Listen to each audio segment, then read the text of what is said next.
to the Dakwahene podcast.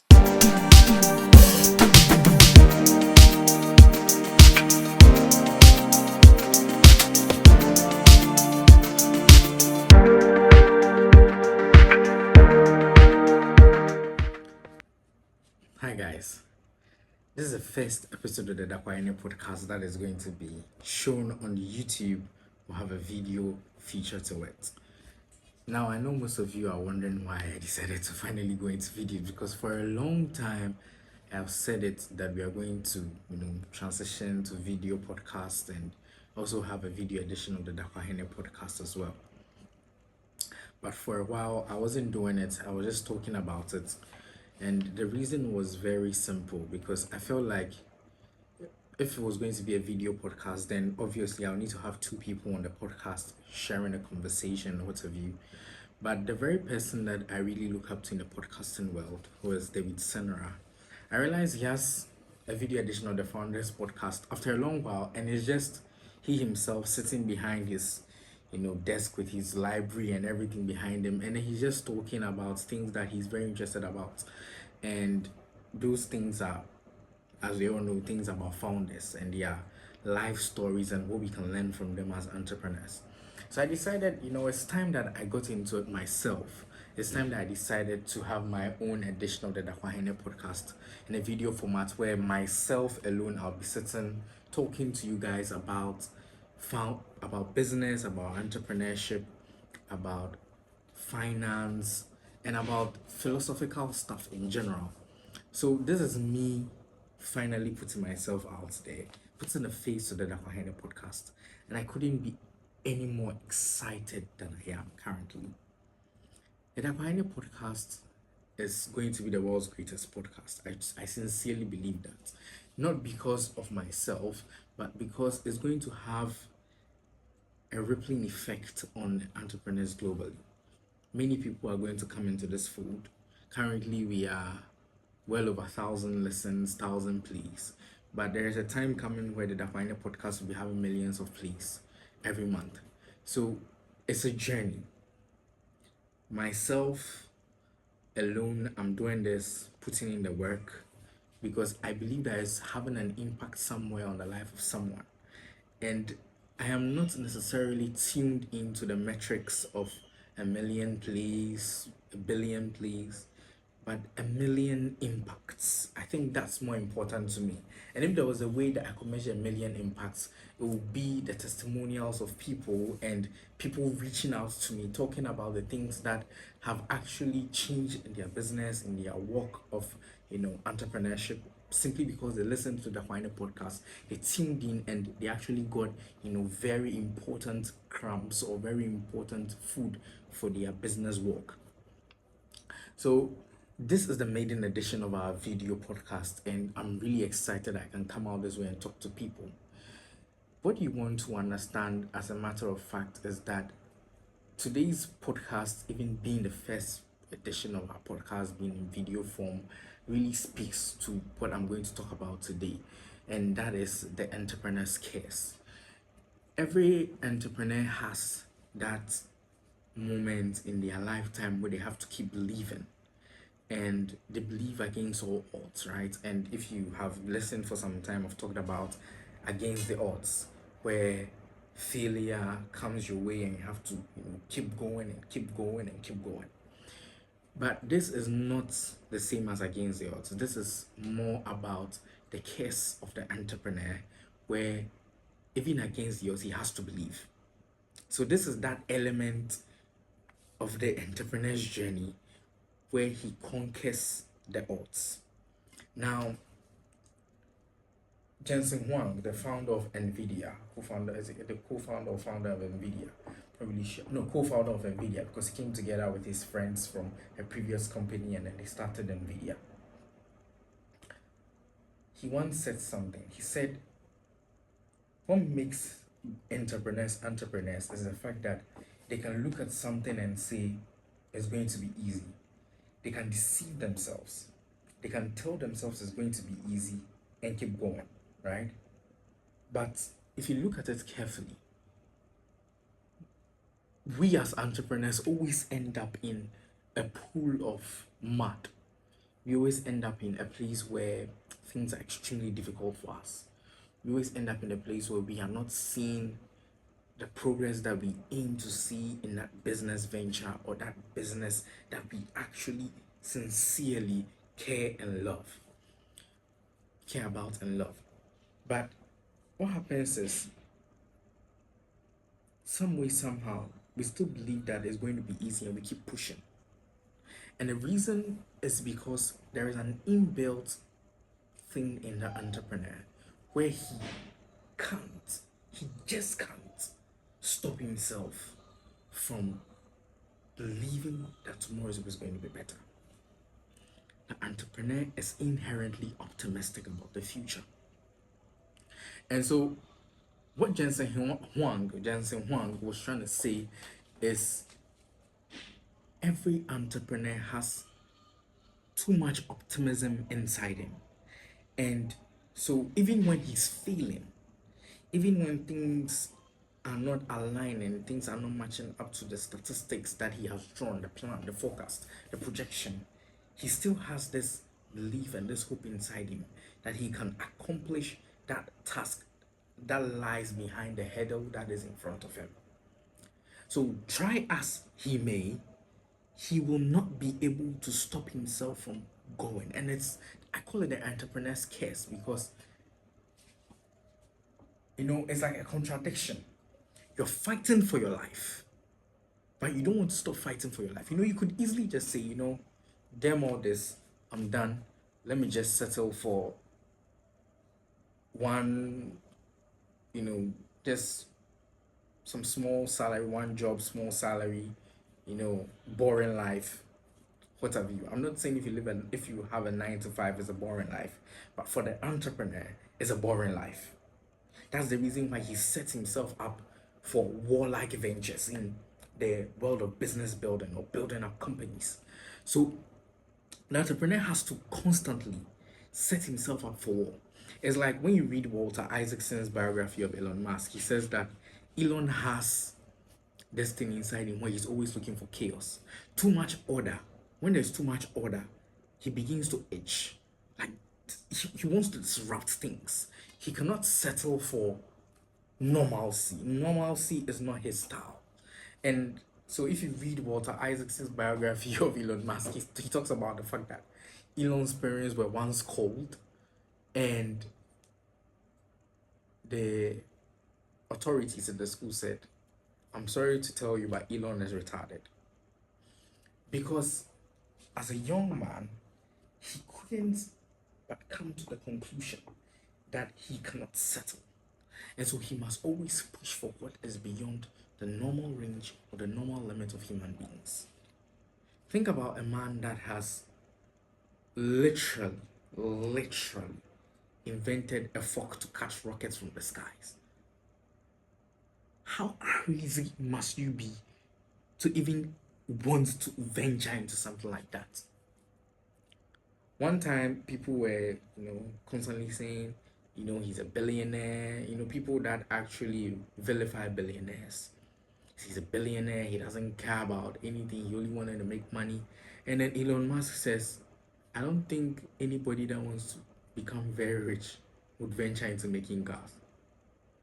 Do you know how crazy you must be to think that for you to become very rich, you want to make cars? It's one of the most difficult businesses in the world. Just to give you perspective, Toyota doesn't make money on the cars they sell by much. Very low profit margins. They make money on selling the spare parts. That's how they make money. And so that's the reason why their profit margins are so limited. And Toyota is only worth a few $100 billion. So for you to be able to make cars and make tremendous sums of money as an individual, not as a company could have a huge market cap, but the owner will be diluted. For you to be able to do that at scale and replicate what Elon Musk has done is genius. And very few people have been able to do that. And that's why people always liken Elon Musk to Henry Ford. Because Henry Ford was able to come up with the assembly line, a genius idea at that time. People couldn't think about it because back in the day when they were making cars, like they had this group that would work on one car, this group work on one car, and they were doing the same thing over and over again. Aaron Ford saying, no, this is going to slow us down. We need to produce 1 million vehicles. We need to produce 2 million vehicles. So he decided that he was going to come up with an assembly line where we have the parts moving in. So this one will make the bolt, fix it, moves the tire next to the person. The other person fixes the rubber. So you see, they were producing the cars at a very fast rate. And that's how come Henry Ford became insanely rich, so wealthy in his era. It takes a level of belief and optimism. And if you've never listened to it before, I would encourage you to go and listen to Founders Podcast, the episode on Henry Ford. Hats off to David Senra. Extremely incredible episode done on Henry Ford, where you talk about the fact that Henry Ford was even sued by his investors. In the beginning, he was so much a failure that he was sued, but he understood that it's easy. And that's the case that we all suffer from as entrepreneurs. We aggressively believe that, oh, it's going to be easy to make a phone. It's not going to be difficult. Then he goes ahead to spend the next 20 years of his life perfecting an invention. Like, if you thought it was going to be easy, why not think that it's going to happen in a month or 2 or 3 months or even 6 months or even a year at most? But you spend the next 20, 30 years of your life doing something that you set out saying is going to be easy. And you keep telling yourself it's going to be easy. And the whole world understands that you know it's going to be easy. So why exactly are you not able to stop? That is what you have been cursed with. It's a blessing in disguise. That's the reason why I call it a curse. You cannot come to the place where you do not think to yourself that it's going to be easy. Whatever you want to do as an entrepreneur, the moment you think to yourself it's going to be hard, it's going to be difficult, I'm betting 9 out of 10 times you're not born to be an entrepreneur. Don't venture. Don't think about it. Don't even want to do it. The world will not forgive you for it. You're bound to be an employee. Stay there. The world will appreciate your service because every entrepreneur has in him the belief that it's always easy. And then goes ahead, like I said, to spend the next 20, 30 years of his life perfecting the craft. Think about Ray Kroc when he set out to actually make McDonald's a ubiquitous venture. Think about the man that brought about Starbucks, Howard Schultz, traveled to Italy, realized, Americans would pay for premium coffee, and brought the invention. I call it an invention because it wasn't thought of at that time. He brought this innovation into America. He went years without ever getting a pay. At a point, his wife's dad even told him, son, you gotta get a real job. These are people that have taken their time for years to do something that if you ask them at the beginning of their journey, they would have said it's easy. Like myself, when I set out to actually become a podcaster, I told myself it's going to be easy. I'm just going to get my this, my that. And I set out and I realized it wasn't easy at all. But in my mind, it is still easy. Where do you think I get that incessant belief from that this podcast is going to become one of the world's greatest entrepreneurship podcasts, business podcasts? When even I'm doing it alone, no help from anywhere. The only person helping me is my friend who edits my sound. That's all. I do it alone. But it is an incessant belief, and you've got to have that belief. Before anybody is going to believe in you, to want to pour money into you, you've got to believe in yourself. You've got to believe that you have what it takes to change the world, to turn the world around. Because those people who are crazy enough to think they can change the world are those who actually do. You must be crazy. You must think to yourself, I can change the world. Crazy enough to think you can, and you actually can. This was said by the great Steve Jobs, perhaps the greatest technology innovator of the 20th century.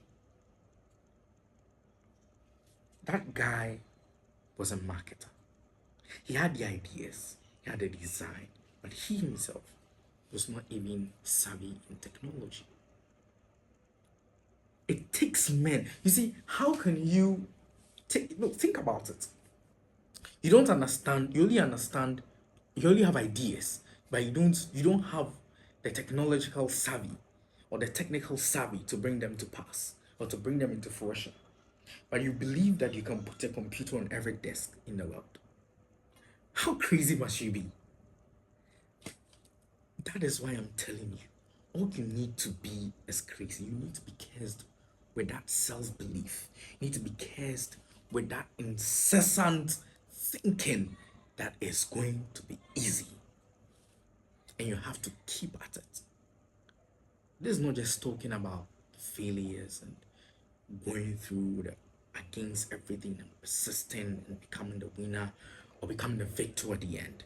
This is talking about how you can, what it takes to become that man at the top. It will take time. It will take a long time. But you have to be able to do it. You must not care what others think about you. You must not be envious of what others have. You just have to know where you're going. Stay true to your course. Be in your mission. Believe that it's going to work out. Persistence in the right direction is not just persistence. It is the winning mentality. You have to win against all odds. And the way to know that you can win, you can become that entrepreneur that changes the world, is if you're crazy enough to think it's going to be easy. If you do not have it in you, don't try it. If you do not think it's going to be easy, don't try it. You are going to fail miserably. If you think to yourself life is difficult, you are going to fail. You must always believe. Elon Musk says, optimism, pessimism, I don't care. Motivation, I don't care. This has to be done. I'm getting up to do it. But it takes a level of optimism. That's why Elon Musk, he's a generally optimistic person. That's why he's even optimistic on timelines. He can say, oh, it will take 2 years, but it will end up taking 8 years. He doesn't care. He's just doing it. That is what it takes. You have to believe it's going to be easy. Otherwise, you're going to fail. I'm promising you that. I promise you're going to fail if you don't think you to yourself it's going to be easy. And that's why you need the right environment. I think I should also talk about this. You need the right people to believe in you, who are adamant about your success, who are adamant about your progress. They don't care what you are going through. Theirs is to support. Offer constructive criticism, feedback that is constructive, feedback that really hits the spot, not doubts that they are going to throw at you, not unbelief, not discouragement. They need to encourage you in the right direction. You need a right circle. You need your bros. If you can, you need your bros to push you. You need to be that man. Because nobody is going to come and save your ass. You have to save your own ass. You have to be that man. Think about what I'm telling you so well. There is a quote that I'm going to live with you today. I love that quote so much. Every time I tell myself, it's on Henry Ford. I've said it before and I'll say it again. It's a quote of the week. Whether you think you can or you can't, you're right. I'll come again with another insightful episode of the Undying podcast, bringing you episodes that are filled with intriguing insights into entrepreneurship. Catch you same time next weekend.